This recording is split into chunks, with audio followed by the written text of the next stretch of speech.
మరి రోజా గారు ఒక గొప్ప రాజకీయవేత్త. పాపం ఐరన్ లెగ్ అనే గొప్ప పేరుండేది రోజా గారికి. ఒక టైంలో ఆమె నటించిన సినిమాలన్నీ కూడా అట్టర్ ఫ్లాప్స్ అయినాయి. ఇక సినిమాలు తీసి దివాలా తీశారు. ఇంకేం లేని పరిస్థితులలో ఆమె రాజకీయాల్లో వచ్చేసింది. రాజకీయాల్లో కూడా ఆమె పాపం చాలా చోట్ల పోటీ చేసిన సరే ఐరన్ లెగ్ అని చెప్పేసి ఓడిపోతుండేది. ఇక చివరికి నేను రెడ్డి మా జగన్ రెడ్డి అని చెప్పేసి ఇంకా ఏదైతే అదే అయిందని చెప్పేసి జగన్మోహన్ రెడ్డి గారి దగ్గరికి వచ్చేసింది. కానీ అక్కడ క్లిక్ అయింది. జగన్మోహన్ రెడ్డి గారి దగ్గర రోజా క్లిక్ అయింది. క్లిక్ అయ్యి ఎలక్షన్లో బ్రహ్మాండంగా ప్రచారం చేసింది. సూపర్గా గెలిచింది. మినిస్టర్ అయిపోయింది. మినిస్టర్ అయిపోయిన తర్వాత బాగా నోటితోల ఒకళ్ళనొకళ్ళు తిట్టుకోవడం ఇవన్నీ కూడా బాగా చేశారండి. జగన్మోహన్ రెడ్డి గారు అధికారంలో ఉన్నప్పుడు రోజా గారి కామెంట్స్ అయితేనేమి విపరీతంగా ఉండేటువంటివి. మరి జగన్మోహన్ రెడ్డి గారు ఓడిపోవడానికి రోజా గారు ఒక కారణం అంటారు. మరి రోజా గారు ఒక గడ్డం బాస్ ఒకడు వీళ్ళందరూ కూడా అని చెప్పి ఇష్టం వచ్చినట్టు టీవీల్లో మాట్లాడి, ఇక అంబడి గారు టీవీల్లో డ్యాన్సులు చేసి, సినిమాలో బయట రోడ్ల మీద డ్యాన్స్ చేసి మొత్తం గబ్బు చేసి జగన్మోహన్ రెడ్డి గారు ఓడిపోయేటట్టు చేశారు వీళ్ళందరూ. ఈ బ్యాచ్ దృష్టి ఇప్పుడు తమిళనాడు మీద పడింది. ఎందుకంటే రోజా గారు ఆమె హస్బెండ్ ఆల్రెడీ కూడా సెల్వమణి తమిళనాడు చెందిన వ్యక్తి కాబట్టి ఆమె కూడా తమిళం వచ్చు. ఆమె కూడా అటు సైడ్ మనిషే. ఇక కారణం ఏంటంటే ఆమె తమిళం వచ్చు, వాళ్ళ హస్బెండ్ సెల్వమణి కూడా తమిళనాడు చెందిన వ్యక్తి.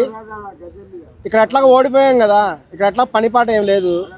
ఇంకా మరి టైంపాస్ అవ్వడం కోసం తమిళనాడుకి వెళ్ళి అక్కడ ప్రచారం చేస్తే ఏదైనా లక్కీ కొద్ది గెలిచారనుకోండి, ఈలోపు ఈ బ్రేక్లో అక్కడ ఒక పదవి తీసుకోవచ్చు కదా.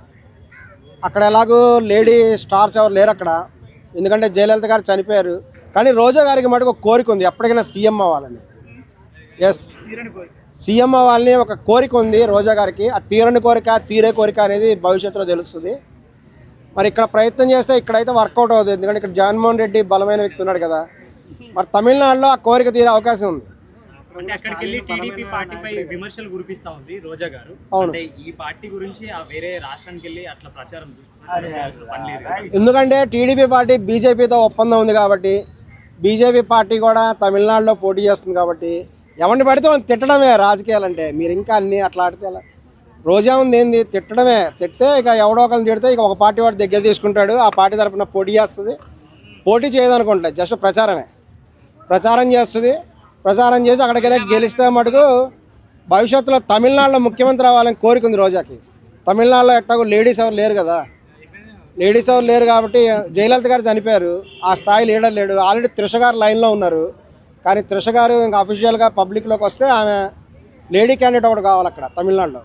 మరి ముఖ్యమంత్రి అవడానికి ఇప్పుడు ఎవరు లేరు. ప్రజెంట్ సీనియర్ ఎవరంటే రోజానే. అందుకని అక్కడికి వెళ్ళి ప్రచారం చేస్తుంది. ఇక్కడ ఉండేటువంటి పథకాలను తీసుకెళ్ళి అక్కడ ప్రవేశపెట్టాలని కూడా చూస్తుంది ఆమె. అంటే ఆమె ప్రచారం చేయడం వల్ల ఏమైనా మార్పులు వస్తాయా? అంటే పార్టీకి ఏమైనా యూజ్ఫుల్ ఉంది అక్కడ? యూజ్ఫుల్ ఉంటుంది, ఎందుకంటే తమిళనాడులో కూడా తెలుగు వాళ్ళు ఉన్నారు.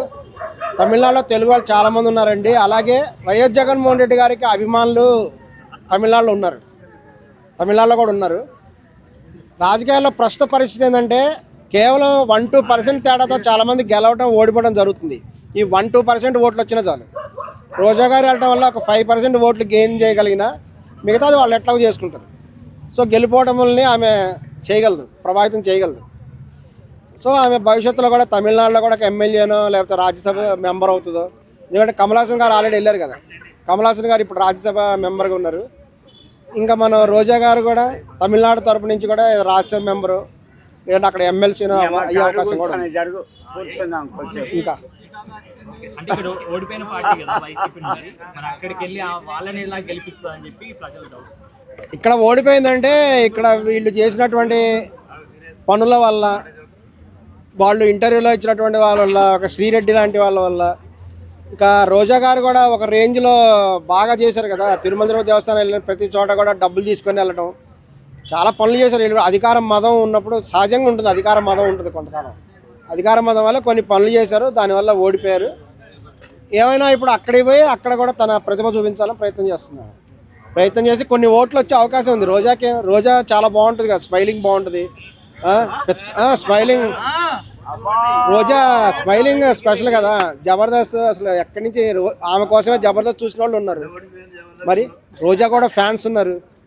తప్పనిసరిగా ఓట్లు వస్తాయి ఇంకా అక్కడికి వెళ్ళి కనీసం 5% ఓట్లైనా ఆమె తేగలుగుతుంది.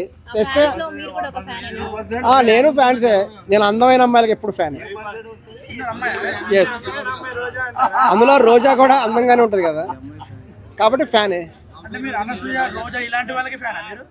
ఎస్, నేను ఒక ఫెమినిస్ట్. అందాన్ని ఆరాధించాలి, అందాన్ని పూజించాలి, అందాన్ని గౌరవించాలి. ఎస్. ఇంతసేపు తిట్టారు కదా, ఇప్పుడే పొగుడుతున్నారు ఏంటి? ఎవరిని? రోజా రోజా గారి స్మైలింగ్ బాగుంటుంది అన్నాను. మరి ఆమె నోరు తెరిస్తే బూతులే అయితే మటుకు ఎవరైనా భయపడతారు. నోరు తెరిస్తే మరి ఇంకా తెలియదు కదా, నోరు ముయ్యాలేమో. అక్కడ బాగానే చేస్తాను అనుకుంటా, ఎందుకంటే ఆమె తమిళం బాగొచ్చు. ఆమె అటు సైడ్, ఆమె నగరి అని అటు సైడ్. ఆమె సెలవమని సపోర్ట్ కూడా ఉంది కదా. ఇప్పుడు సెలవమని తమిళనాడు వ్యక్తి కాబట్టి వాళ్ళకి అక్కడ ప్రచారం చేయొచ్చు, తమిళంలో ప్రచారం చేయొచ్చు, ఇరగదీయచ్చు కూడా. ఏమో రోజా అక్కడికి పోయి ఇరగదీస్తుందేమో, భవిష్యత్తులో తాను సీఎం క్యాండిడేట్ అవుద్దేమో తమిళనాడులో, చెప్పలేము. ఏమైనా వచ్చు. ఎస్, తమిళనాడులో సీఎం క్యాండిడేట్ అవుద్దేమో, అక్కడ కూడా ఏమైనా చేస్తేమో రాజకీయాలు. ఏదైనా పాసిబుల్ రాజకీయాలు.